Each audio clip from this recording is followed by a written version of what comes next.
안녕하세요. 군사돋보기입니다. 아마 최근 뉴스를 통해 아프가니스탄에서 철수한 미군과 이로 인해 벌어진 끔찍한 사태들을 보면서 여러분 모두 충격이 이만저만이 아니었을 겁니다. 2001년 9월 11일 전 세계 모두에게 엄청난 충격을 안겨주었던 미 본토의 습격을 명분으로 미군은 아프가니스탄에서 전쟁을 수행한 바 있는데요.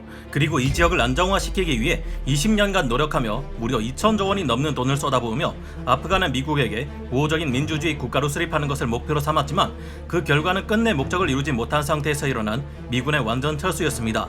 9.11 사태의 원흉인 오땡마 빈 라땡을 처치했다는 것을 위안으로 삼을 뿐 아프가니스탄 전쟁은 미군이 패배한 세 번째 전쟁으로 분석되기도 하고 있는데요.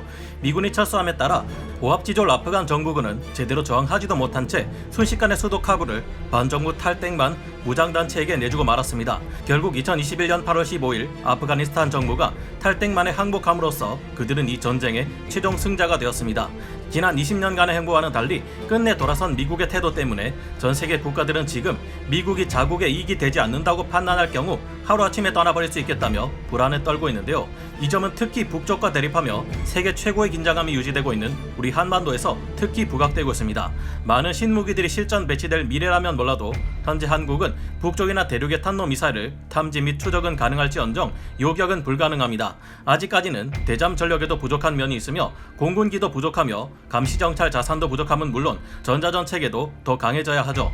사실상 전 세계 경찰을 자처하고 있는 미국이 이익을 추구해 한반도에서 떠나버린다면 한반도에서는 무시무시한 무력 충돌이 발생하지는 않을까요?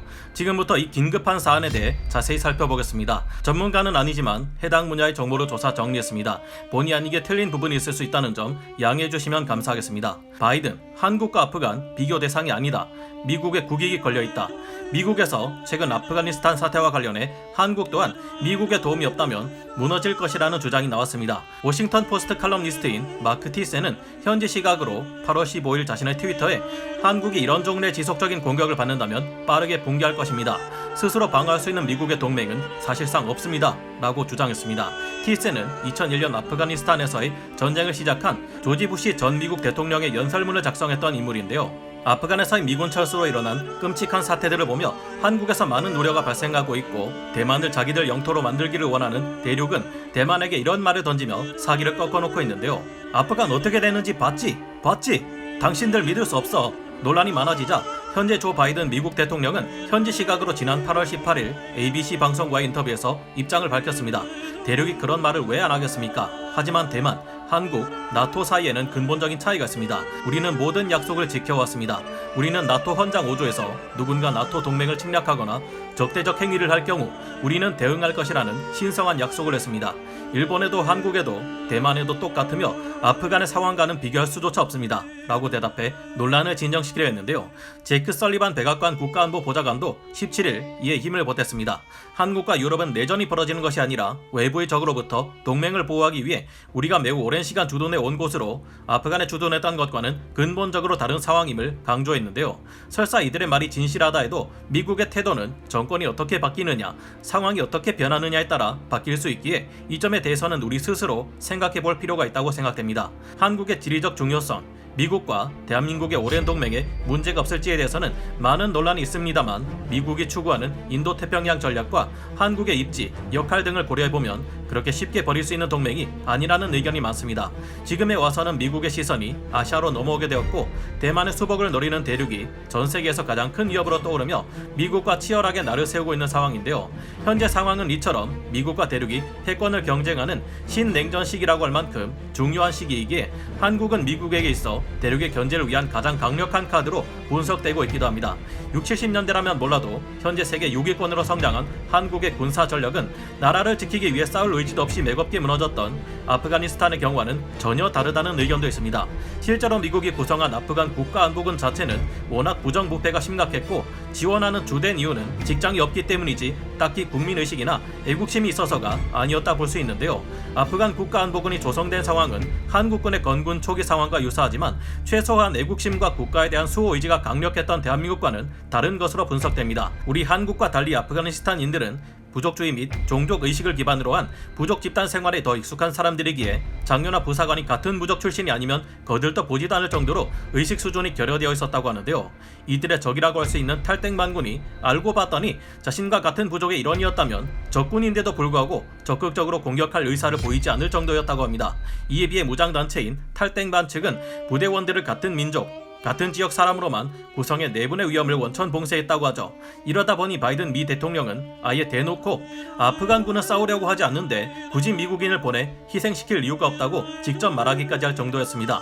아프간 국가안보군은 미군이 무조건 철수한다는 발표를 듣자마자 즉시 당나라 군대로 전락해 와해되어 버렸고 결국 미군이 완전히 철수하지도 않은 현 시점까지 버티지도 못한 채 해산당한 것입니다.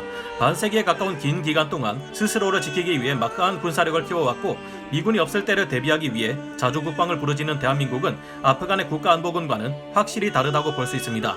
아프간 국가안보군의 훈련장에서는 마치 체조도 대충 하는 둥 마는 둥 하는 병사들의 모습이 자주 관찰되었다고 하죠. 이 외에 또 다른 해석도 있습니다.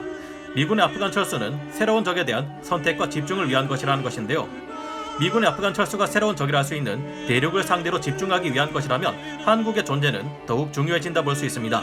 지난 20년간 미국은 아프간 지역에서 막대한 지출을 지속했고 이는 미국에게 경제적 압박으로 작용하기도 했습니다. 이제는 미국도 세계 모든 지역에서의 치안을 유지할 수 없는 상황이며 우선순위를 가려 동맹국을 지원해야 할 상황에 놓였다는 것인데요. 군사 전문가들은 미군의 아프간 철수를 두고 보다 사활이 걸려있는 지역인 인도태평양 지역에 군사력을 집중시키겠다는 판단으로 볼 수도 있다고 분석하고 있습니다. 이전 정부인 오바마 정권에서는 당시 이라크와 아프간의 철군 그리고 아시아 지역의 재균형 등을 언급했고 그 다음 정부인 트럼프 행정부에서도 인도태평양 전략을 중시하는 모습을 보인 만큼 미국이 이제는 선택과 집중을 하고 있다는 해석이 나오고 있습니다. 미국 입장에서는 이제 북쪽보다 대륙을 더 중요하게 생각하는 만큼 북쪽의 위협에 대해서는 한국이 더 많은 역할을 해주기를 기대하고 있다는 것인데요. 현재 주한미군의 역할은 북쪽의 위협에 대비하는 것이지만 앞으로는 이들의 목표가 대륙의 견제로 바뀌게 될 것이 예상되고 있습니다. 그런 만큼 인도태평양 지역에서 미국의 핵심 동맹인 한국에게는 대륙의 견제에 보다 더 적극적으로 나설 것을 기대할 가능성이 크다고 하는데요. 이번 아프간 사태는 결국 미국이 이전처럼 세계 경찰의 역할을 자처하면서 안보와 경제적 측면의 이익을 무상으로 제공하지 않겠다는 것을 보여주는 듯하기도 합니다. 이와 같은 미국의 입장 변화는 사실 갑작스러운 것이 아니라 오바마 전 행정부 때부터 이미 서서히 시작된 일로 분석되기도 하는데요. 그렇다면 미국을 믿을 수 있는 것일까요? 아프가니스탄 전쟁에서 미국이 사실상 패배하게 된 데는 미국의 크나큰 실책이 있어서라고 볼 수도 있습니다. 미국은 전쟁 초기 압도적인 전력으로 탈땡반을 거의 끝장내다시피 한 바 있었습니다. 하지만 승기를 잡았을 때 확실하게 쐐기를 박지 않고 이라크전으로 눈을 돌리게 되었는데요. 하필 이 시기 도널드 럼즈펠드 국방장관의 군축으로 인해 아프간에서는 치안을 유지해야 할 병력이 갈수록 줄어들었습니다. 긴 시간 동안 미군의 막대한 재정적 지원이 이어졌으나 이것들 중 많은 양이 부패한 고위 관료들의 해외 계좌로 빠져나가 버렸습니다. 이러다 보니 민심을 얻을 수 없었다는 점도 큰 문제였습니다. 탈땡만의 횡포에 지쳐있던 민중들은 초기에는 미군과 아프간 정부군을 반겼지만 갈수록 변해갔다고 하죠. 나중에는 시민들에게 돌멩이를 맞은 적도 있을 정도라고 합니다. 2011년 8월에는 내부그루를 포함한 미 네이비실 30여 명이 타고 있던 시누크 헬기가 탈땡반 무장단체가 쏜 RPG-7을 맞고 추락해 모두 하늘로 가버렸는데요. 이 일은 당시 적의 스파이였던 통역요원이 미군의 이동 정보를 누설했기 때문이라고 하죠. 미군이 아무리 노력해도 아프간 국가안보군들이 싸울 의지가 없었다는 점, 미국의 잘못된 판단으로 인해 다 이긴 전쟁을 역전당하고 민중의 지지를 받지 못하게 되었다는 점 등이 치명적인 패배의 요인으로 작용했다고 볼 수 있습니다. 더 싸울 수는 있지만 그래봐야 미국 입장에서는 손해만 보는 상황이 된 것이죠. 이런 점을 볼 때 우리 한국 또한 동맹인 미국과 함께 적들에 맞서 치열하게 싸워야 함과 동시에 내부적으로 문제가 일어나지 않도록 하고 군사력을 키워 스스로를 지킬 수 있는 힘을 더욱 키우는 자주 국방이 동시에 이뤄져야 할 것 같다는 생각을 하게 됩니다. 미국이 우리를 도와줄 수는 있어도 결국 나라는 스스로 지켜야 하는 것이니 말이죠. 오늘 군사 돋보기 여기서 마치고요. 다음 시간에 다시 돌아오겠습니다. 감사합니다. 영상을 재밌게 보셨다면 구독, 좋아요, 알림 설정 부탁드리겠습니다.